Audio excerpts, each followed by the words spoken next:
I need to go into any great detail why the future of this question is of critical interest, not only to those of us who care about international affairs or international relations, but pretty much for anything on this planet.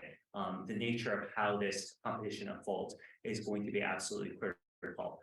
And so without further ado, let me introduce our speaker and our moderator today. Our speaker today is Professor Xuetong, who is the distinguished professor and the dean for the Institute of International Relations at Tsinghua University.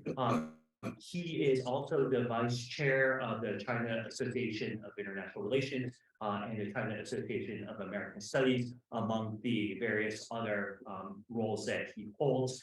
He has been named by Foreign Policy Magazine as one of the top 100 thinkers in the world on this issue. And of course, many of you know that he is affiliated with what we might describe here as the moral realism school, or the Qianxia, or the Chinese historical determinist viewpoint of international relations. So it will be a real treat for all of us to hear his reflections since the last 3 years, what's unfolded since he was last here at Harvard, and his views of the U.S.-China competition in the years to come.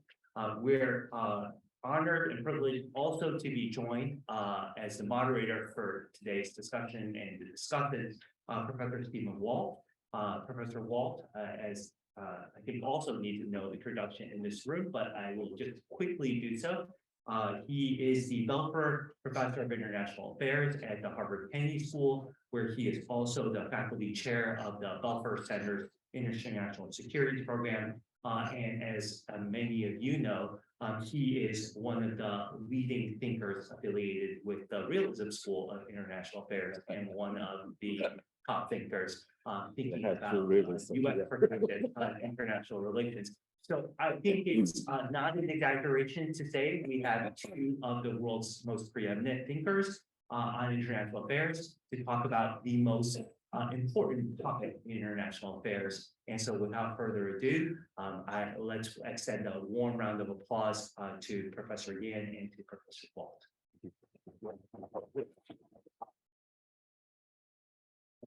Professor Yan, over to you. Okay. So what's the format? How long for this presentation? If you don't mind speaking here, 20-25. 20 or 25 minutes. Okay, okay. Then, okay. Thank you, Dr. Wu, for arranging this very valuable opportunity for me to share my view and with all of these distinguished guests. And also, I highly appreciate your requirements and invited Stephen Walt, my academic brother, to make a comments about my presentation. Since we are all realists, I doubt we have any difference between us, but I don't know. I just want to share from the very beginning, because just I visited the library. They want me to get the conclusion first before illustrate my arguments. So I will tell you, my argument is very realistic, and the confrontation between China and the US will getting worse. And this competition between these two powers and will shape the coming order. That's a basic argument. But this order will be different from Cold War. It won't be a new Cold War. So I will start to explain why it won't be a new Cold War. I think that there's a very serious debate about what kind of a global order we're going to have. Some people said that we're coming to a new Cold War or second Cold War or Cold War II. But then the other group people said we definitely know that in the new bipolarity, the confrontation between China and the US will getting worse. But this time the competition is different. And from that between US and the Soviet Union, not only in degree, it's different in character. And it's not only in degree, it's different in character. And first, someone argued that if we have World War I and World War II, so why we won't have a Cold War I, Cold War II? I think that there's a misunderstanding about the criteria for us to judge the character of the international order or global order. World War I and World War II share a very fundamental character for that global order. That means the war simultaneously happened in many countries during the Cold War, and it's no longer that case, right? So this is very different. We have a lot of proxy wars during the Cold War, but not a war simultaneously happening in many countries. That's why we think it's not a Cold War, it's not a hard war, it's not World War III. But then the question comes, is a proxy war definitely means a Cold War? Okay, how could, no, if the war between two countries, but not the war simultaneously happen in many countries, will be Cold War. That is my understanding. That's a misunderstanding the nature or character of the Cold War. And before the World War II, we have 22 years of peace. But at that time, there's a war. The war between the Russia and Poland, the Egypt War, the Indian War, and the Japanese invasion of the China. But no one regarded that as a Cold War. Why they do not regard the period between World War I and World War II as a Cold War? And also the period before the World War I, there's a, generally speaking, we call it 100 years peace. But at that time, we have war between the Japan and the Russia. We have war in a Boer War in South Africa, and we have Opium War. Saying why people do not call that period as a Cold War? Because the Cold War has a very special character.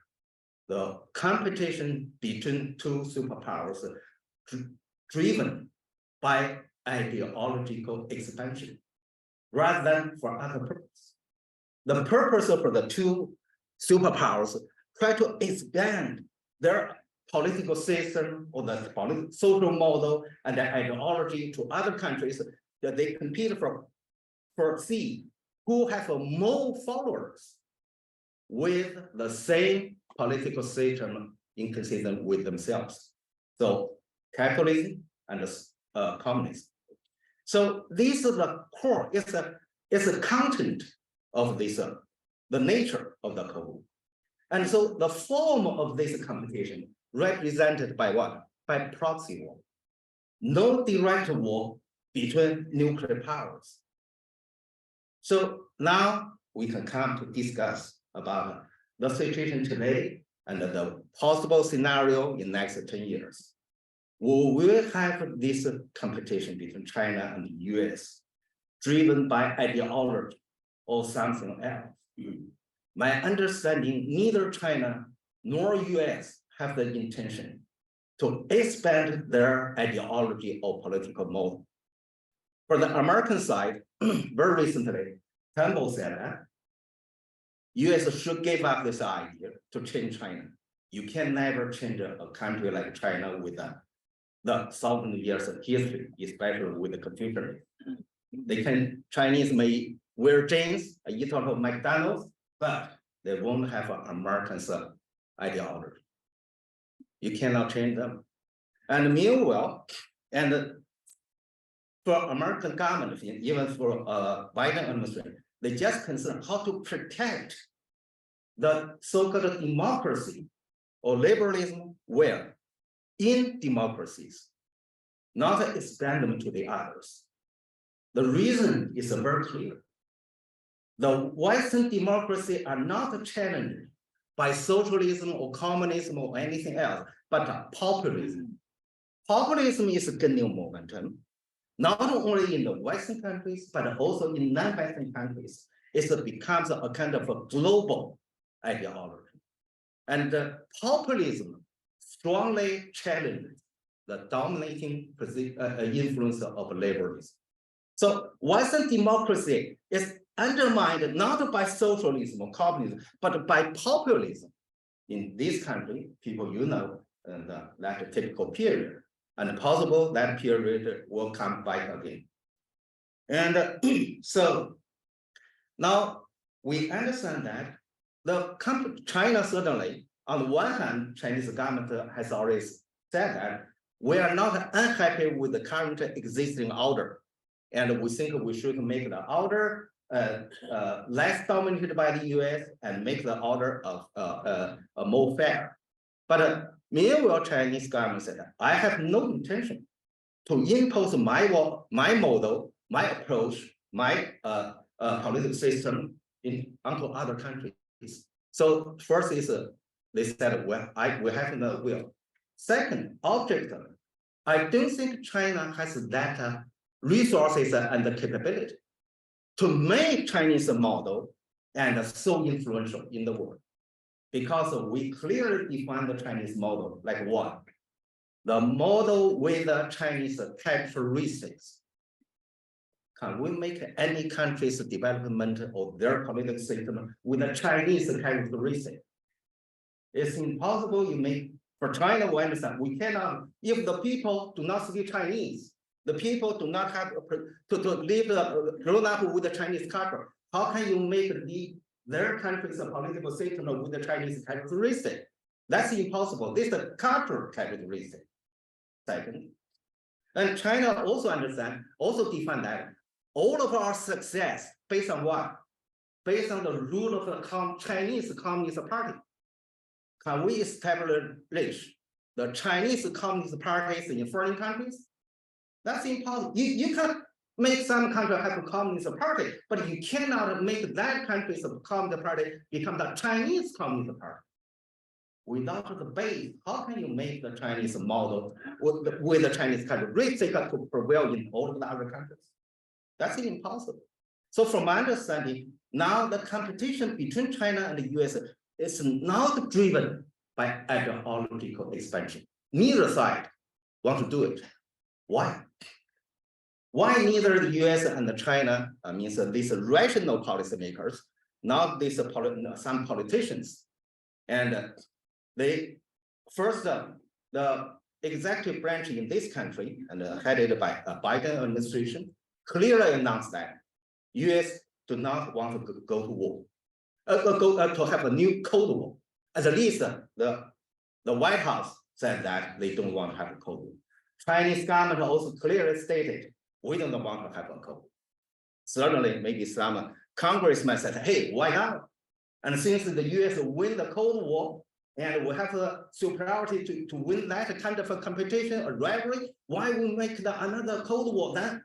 We have a more chance to win it, right? So we can win the last one, then if we make a new Cold War, so we can win it again. We just repeat the history. Well, it's so clear.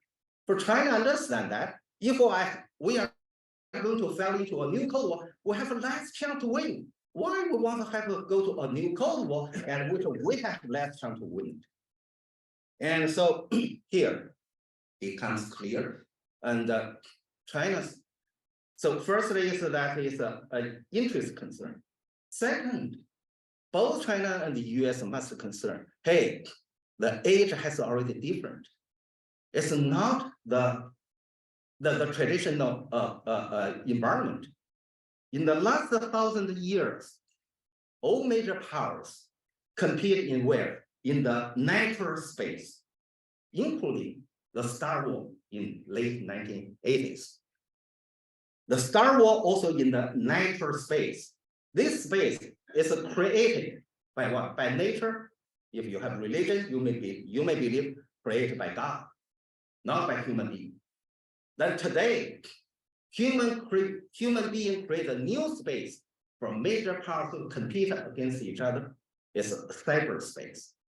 So China and US must compete with each other simultaneously in two spaces. And so both sides understand that.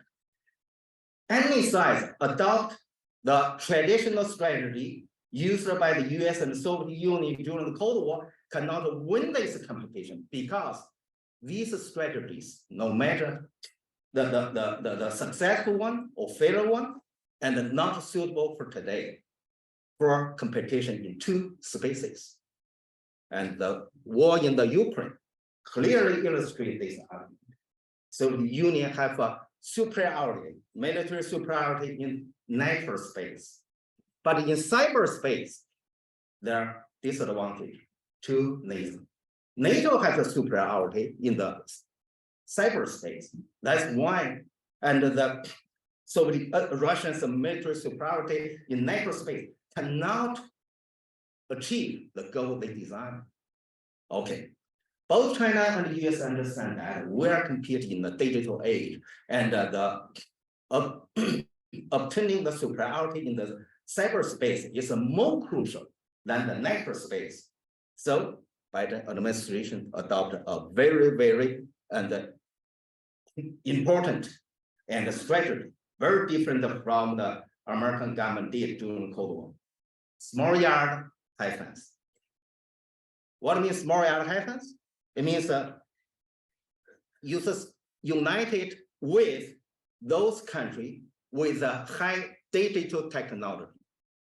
And exclude China from this kind of international cooperation.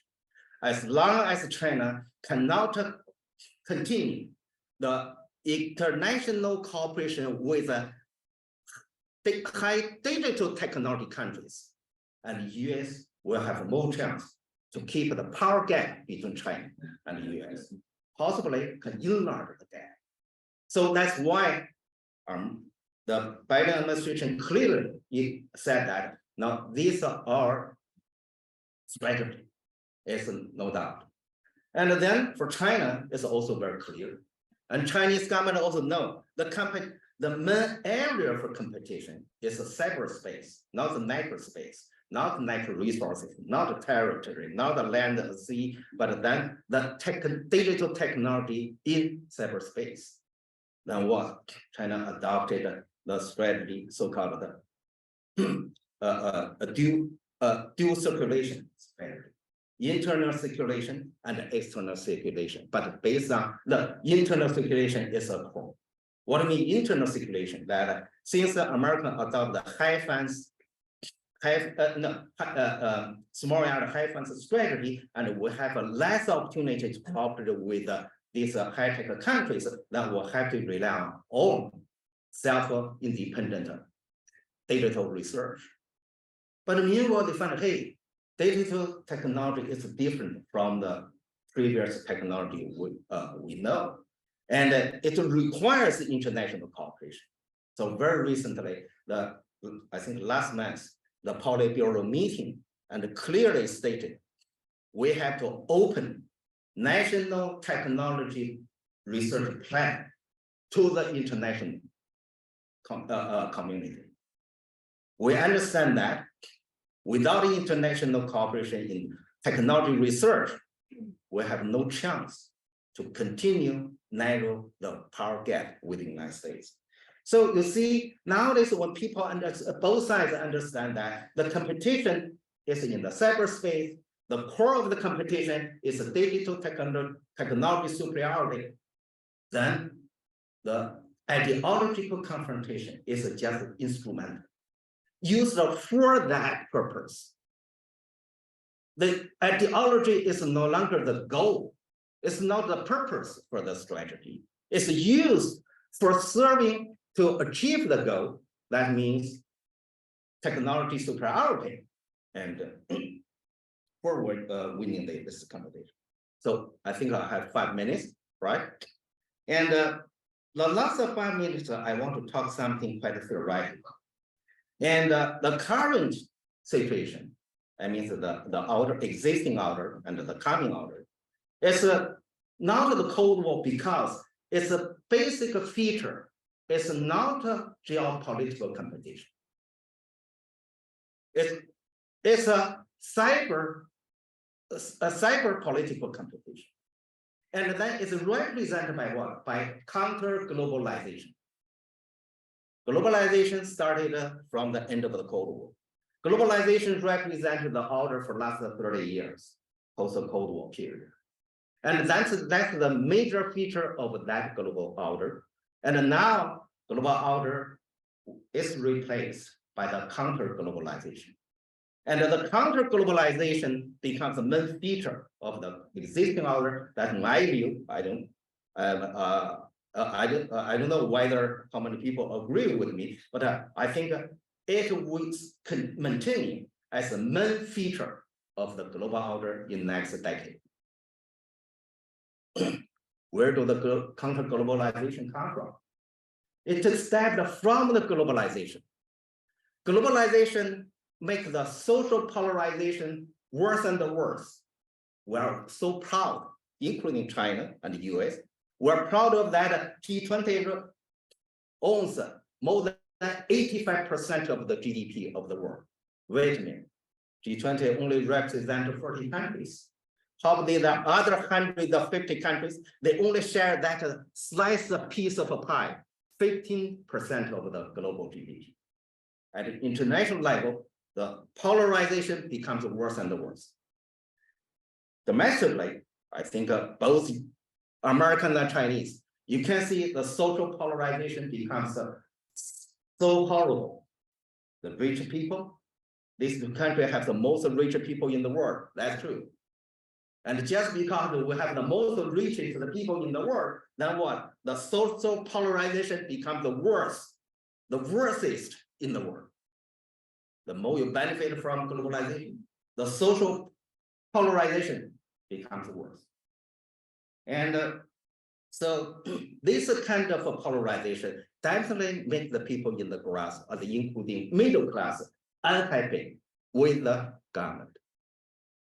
Unfortunately, we're realists, and maybe I should not use the term unfortunately, and because of this, and then liberalism or liberalist elite becomes a target of the people resent the globalization.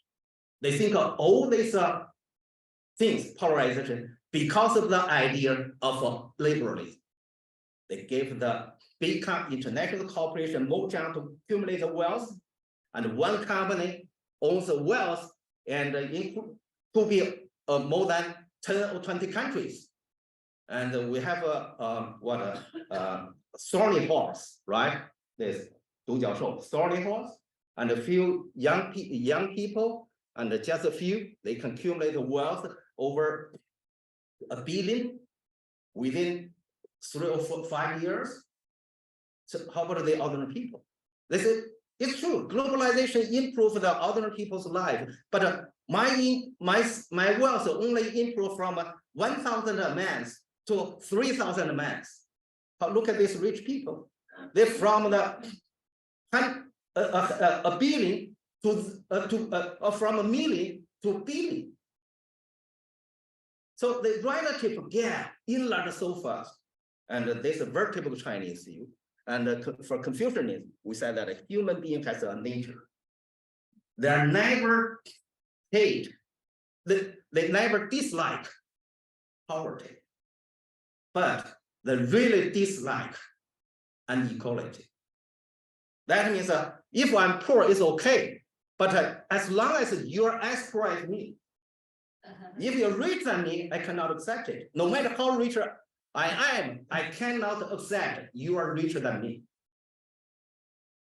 So this kind of human nature make this resentment against liberalism and the liberalist government and that kind of a free trade and market economy, and people dislike. So the populism become populism as an ideology becomes quite prevailing, not only in the West democracies and the non-democracies the same. What happened? Actually, ideology is not that threatening. But when one ideology controls the power, it will change the society. It will change the government policy. Then what's the policy? When populist leaders, and we based on the populist ideology hold the power, they adopted a deglobalization policy. Anti-globalization, that's my definition, means the people in the grass dislike the negative impact of globalization, but they have no power.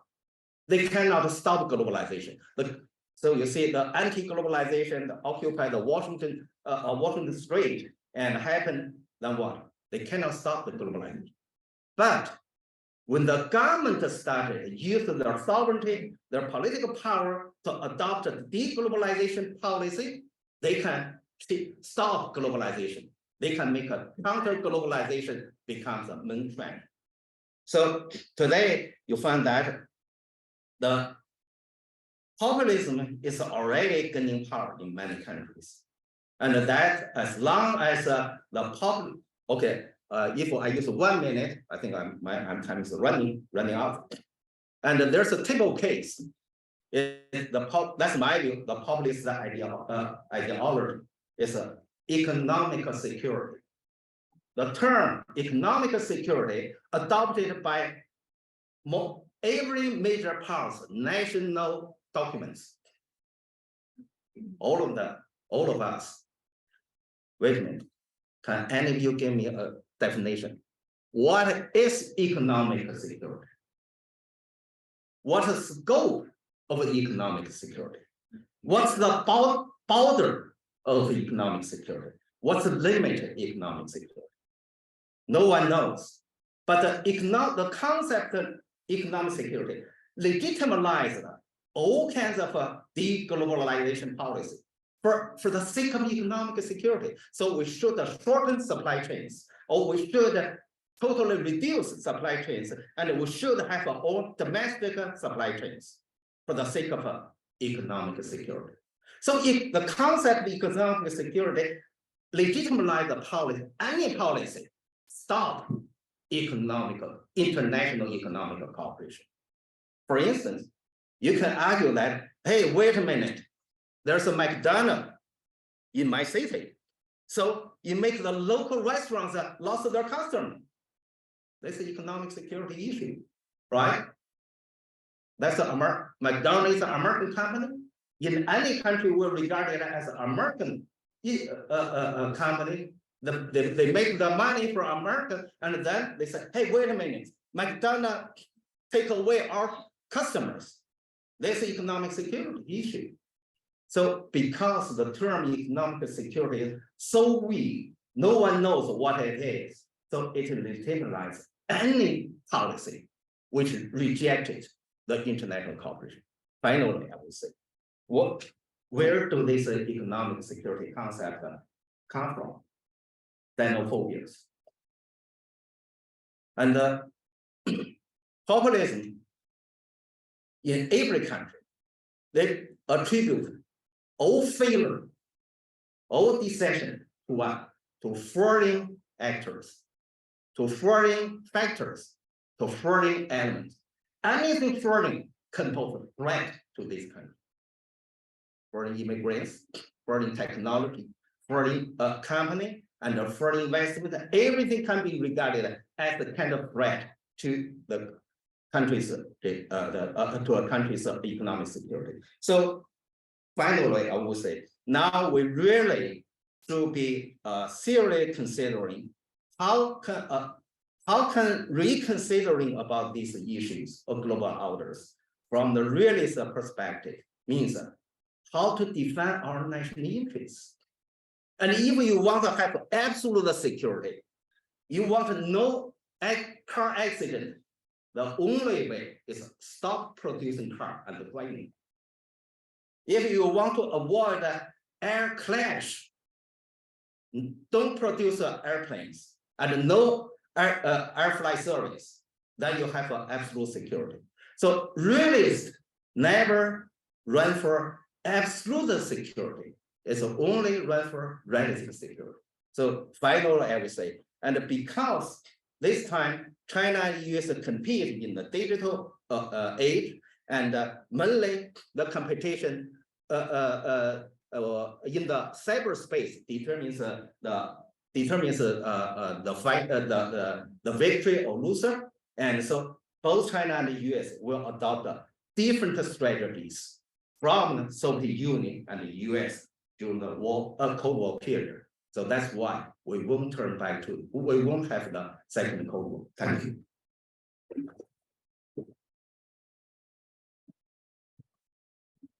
So it's a pleasure to have the opportunity to comment on Xuetong's remarks. And I want to say at the outset that we are violating a sacred Harvard rule here, in that we actually have two realists in the room. And not only two realists, but we really have three, because I see Bob Ross over there, and I could enlist him in that. But also, as some of you may not know, we share the same dissertation chairman, Ken Wallace, at University of California, Berkeley. Despite that common heritage, I'm going to try to find a few things to disagree with, even though much of what I just heard that I do agree with. I agree, for example, that calling this a new Cold War is a bad framing. It's a convenient analogy, a convenient phrase, but I don't think it fits for the reasons he laid out. A better one would be great power competition, which of course is what happened before World War II and before World War I, and for many centuries before that as well. So I don't think we're going to have a Cold War like the one we lived through with the Soviet Union. And I think he's right, that the competition will be different in character, but that doesn't mean it won't be incredibly intense as well. I will disagree a little bit in a moment with whether or not there's an ideological dimension to this or not. I think, in fact, there is, and that will make it somewhat worse. But I agree that we're going to have a rivalry here. We're going to be competing in a number of realms, including the cyber realm. That's a very important aspect of this. And this will be happening in a period where the world is retreating to some degree, but not completely, from the degree of hyper-globalization that we had in the 90s and the aughts as well. I think that's all true. What he didn't answer, and it's the one question I ask, is this not new Cold War more dangerous or less dangerous than the Cold War that we went through? It seems to me, the most important question that we have to wrestle with. And let me make a few comments about that. I mean, first, this is, I think, a rivalry rooted in structure. This is where the realists come out. The two most powerful countries in the world are inevitably going to eye each other warily and worry about what the other might do.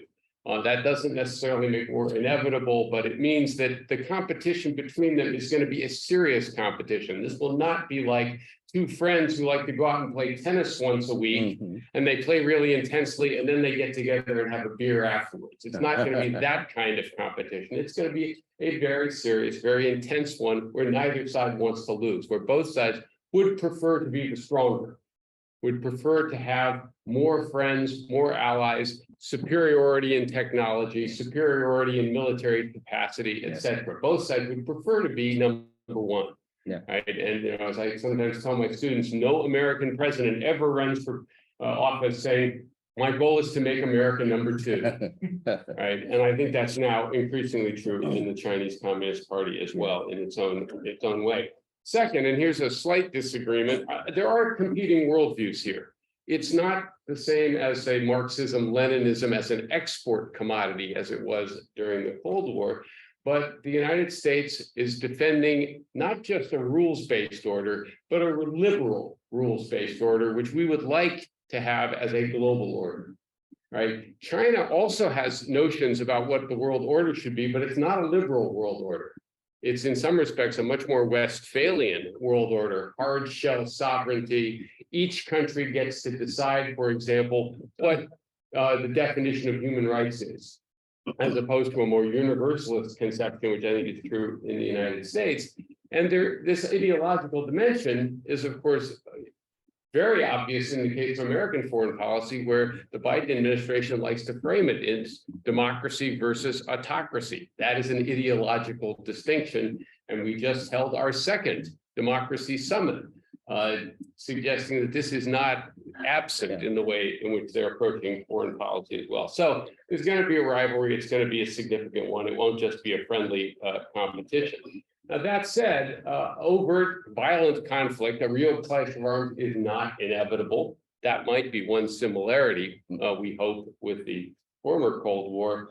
And I think we ought to recognize something that I also agree with, that if you step back for a second, these countries are going to be rivals, but they may not, in fact, be existential threats to one another, except in the most extreme circumstances. The United States is a very large country with millions of people in it, a very large and productive economy, thousands of nuclear weapons, and a very powerful military.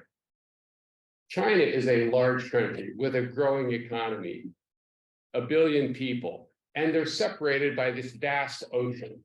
the Chinese are not going to sail across the Pacific, land at Seattle, and march across the country and impose Chinese Communist Party rule on the United States. And the United States is not going to sail across the Pacific or leave bases in Japan, land at Shanghai, and drive towards Beijing. Neither. Moreover, I don't think the Chinese model is ever going to take hold in the United States. And I think I will end my life without liberal multi-party democracy arising in China. So in a sense, the two states are not existential threats to one another. And I'm not even mentioning the fact that both sides have nuclear weapons and it's going to have more of them in the future, which also puts a limit on what the other could promise to do to the other. They will compete for power and influence and superiority, but both sides need to step back occasionally and say that there are just limits to what they could purport to do to the other. So what worries me?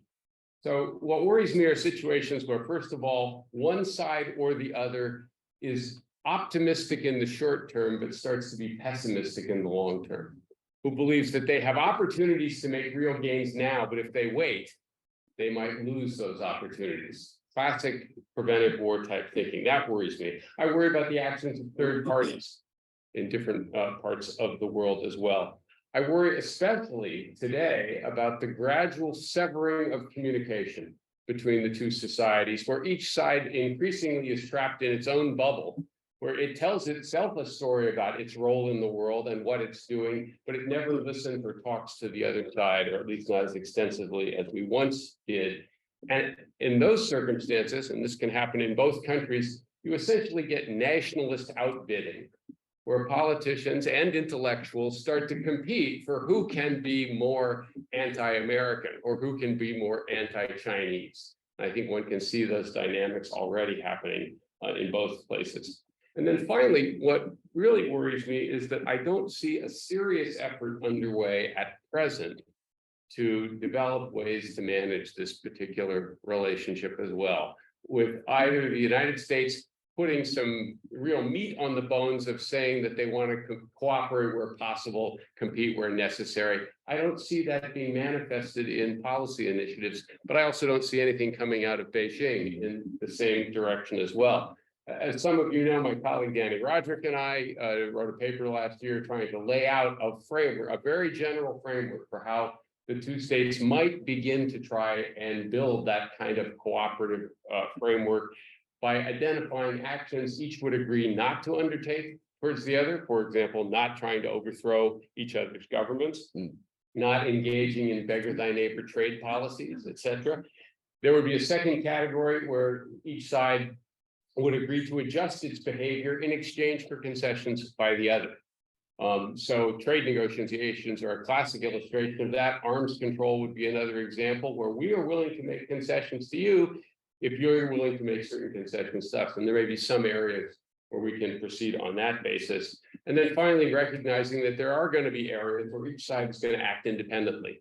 But with a norm established that the independent actions that each side undertakes to defend its own interests would not be escalatory in nature. They would be well calibrated to address the problem that's being posed by the other's actions, but not as an effort to try and gain unilateral advantage.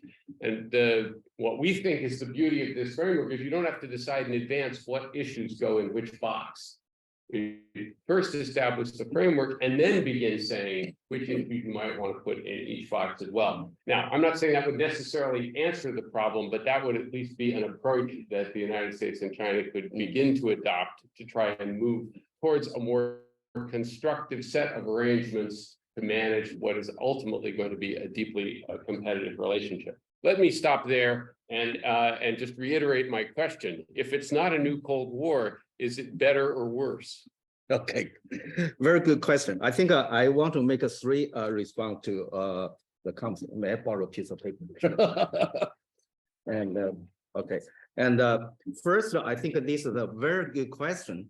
And for a scientific study of the IR, you cannot only tell the direction of the world or the global order, but you also have to tell how far the world go and how long it will last, right? Both you have to study and the time span and also the degree and how much the retrogress will make. And generally speaking, I think I would prefer to use the term uneasy peace to describe the order instead of anything, any description plus war. Why is peace is war? Because of nuclear weapons. Nuclear weapons plays the function prevent the war between the US and the Soviet Union during Cold War. It will continue to function and on the relationship among the major powers. The war in Ukraine has lasted for over a year. And Russia has threatened or gave a kind of hint that he may use nuclear weapons.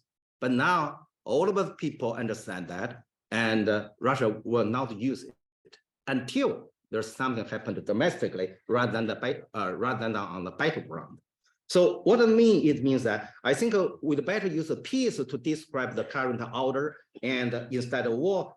Firstly, because a nuclear weapon will prevent the direct war between China and US. Second, and I don't think China will fall into proxy war like the Russia in Ukraine.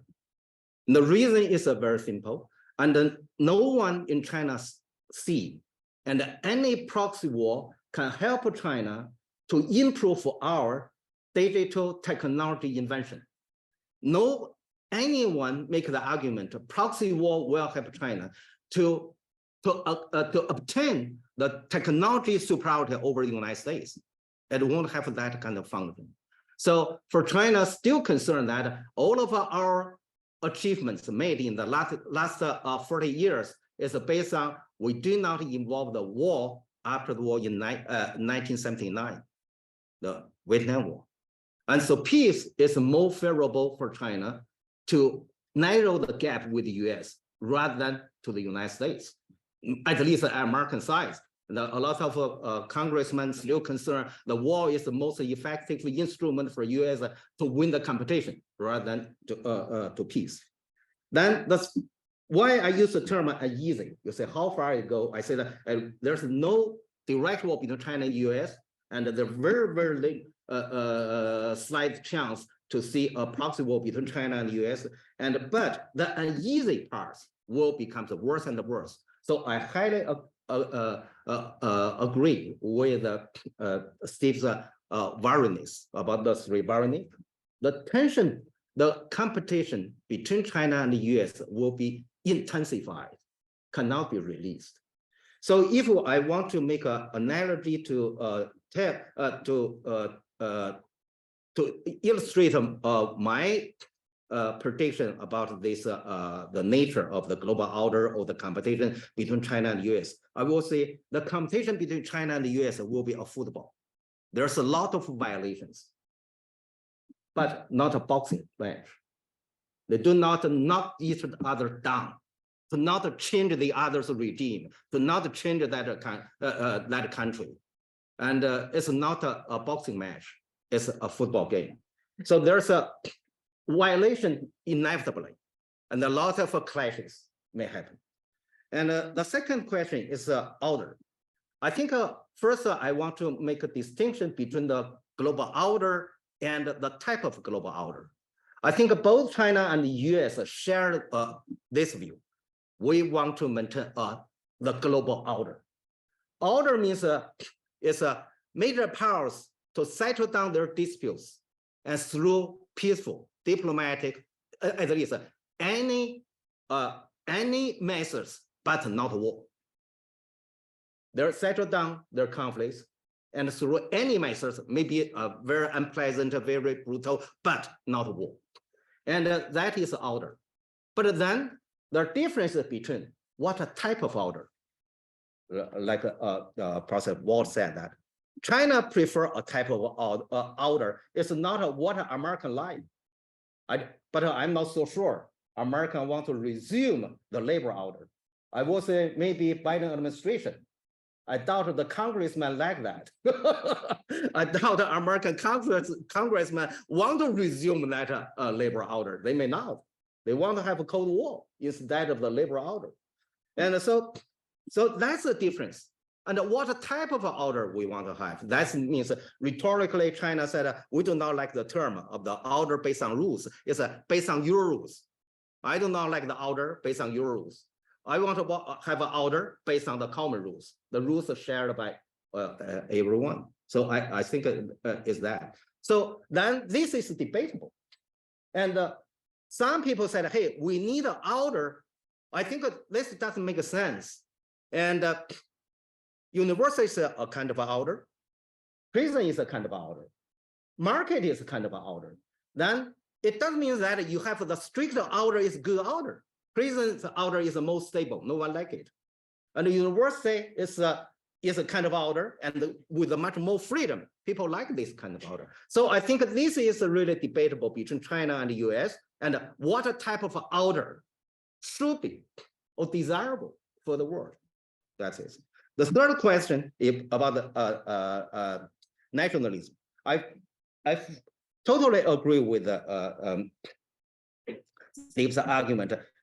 Even there's no ideological differences. Nationalism also can bring war to the human being. Before the World War I, right?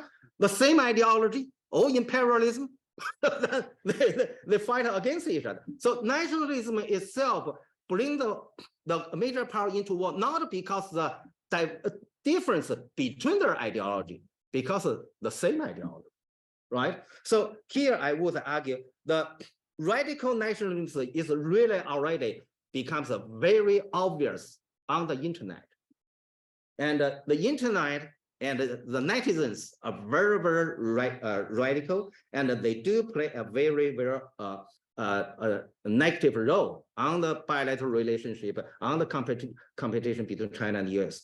But I doubt they really have, they can decide a policy to make the decision go to war. And my understanding, and actually it's decided by the leadership. Certainly, the public opinion may have some influence on them, but in most cases, public opinion is just an excuse used by leadership. And the leaders, when they want to go to war, they say, look at that. And all of the majority of people want to have the war, they do it. But when they do not want to go to war, they can just pretend didn't realize that kind of a public opinion. So through this discussion, and some people ask me, how about the think tank? Well, I'm really do not give a very high value about think tank. I doubt think tank has an impact on the final policy making. And the table case in Trump administration period. And I don't think a think tank have a strong impact on the policy makings in any major powers today, right? But the people working in think tank, suppose they are very influential. So personally, I will argue that the order of the coming decade is mainly depends on the leaders of the major power. Thank you. I'm not sure if that's a source of optimism or pessimism. I could tell that either way. In terms of the marching orders here, are we going to open this up? Mark? Yeah. Okay. So at this point, the floor is open for questions. Please make it a question and identify yourself before you ask it. Bob. So if there were three realists in the room, we only proved that there is no one building stack. Yes, I will, yes. So I agree with that American ideological diplomacy is instrumental. And I agree with that China has benefited from peace and stability. And so continues to promote peace and stability, not because it's a better country or loves peace, because continued rise is in China's interest, and you have done so through stability. But at the same time, I think we're missing the American component in leadership. And this leadership is not interested in competing, it's interested in superiority. And it's clear from the White House report of China, it's clear from Catherine Tai said, it's clear from what Jake Sullivan has said, it's about superiority. And so this is a classic competition where the driver of conflict is the declining power that seeks to retain divided. Now we see that in Asia, which brings me to my question. The US is leaning very heavily, the Philippines, leaning very heavily on South Korea. China's leaning very heavily on both as well.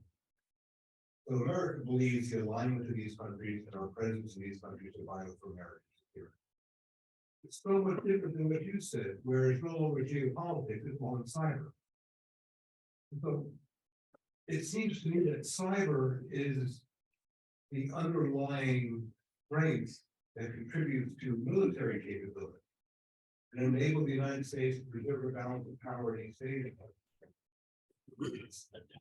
It's we're still competing over the same area, but cyber is now a fundamental source of competitive capabilities rather than the end in itself. I don't know if you could talk about that. Okay. Well, first the question is about the American, how do American view the American superiority over China? I think one thing is clear, and in this country, and also in many countries believe, America have ideological superiority over China. And the Chinese official ideology not that popular, not as that popular as Americans' ideology. America has a lot of allies share the same ideology. China has no allies and with a shared ideology, right? And even China and Vietnam and even will all under the communist rule. And I doubt China and Vietnam will regard it as a well ideological partnership, right? So that's true. And I think this is also a kind of it's a very important fact, can explain why a lot of congressmen prefer the Cold War. Because they said, since America have the superiority over the US in terms of ideology, why we do not launch the ideological confrontation against China? Because we have superiority, we have more chance to win the competition. Second, because the US have the superiority in the this domain. So if we have the Cold War, we have more chance to win it and win the competition quickly. So that's why, from my understanding, in this country, and the liberal order seems to me is no longer dominating, and the Cold War mentality has already becomes a dominating ideology in this country. How China responds to this? I think China, I would suggest Chinese government should be very wise to understand this. Just because America have the ideological superiority, we should avoid this kind of competition with the US as much as possible. And if we can successfully avoid this, and we do not tangle with the US, let American to do it by itself without